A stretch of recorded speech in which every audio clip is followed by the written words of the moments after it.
Le chef de la nébuleuse Al-Qaïda, Ayman al-Zawahiri, est obligé de paraître publiquement pour dissiper la querelle entre les terroristes de l'État islamique de l'Irak et le Front Nasra. Et la presse arabe publie davantage de preuves sur l'implication de grands pays européens, dont la France, dans l'hébergement du terrorisme et son appui logistique et financier. Les propos sur l'infiltration d'Al-Qaïda en Syrie ne sont plus des propos fortuits ou une simple propagande, mais la question est devenue une réalité irréfutable.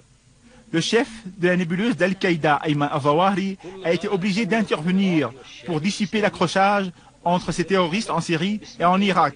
Il a ordonné d'annuler le dit État islamique en Irak et en Syrie. L'intervention du plus grand terroriste pour mettre fin à la lutte en cours entre les terroristes de l'État islamique d'Irak et leur chef Abu Bakr al-Baghdadi et les terroristes du Front al-Nusra et leur chef Abu Muhammad al-Jolani intervient après des combats féroces entre les frères du terrorisme sur la terre syrienne.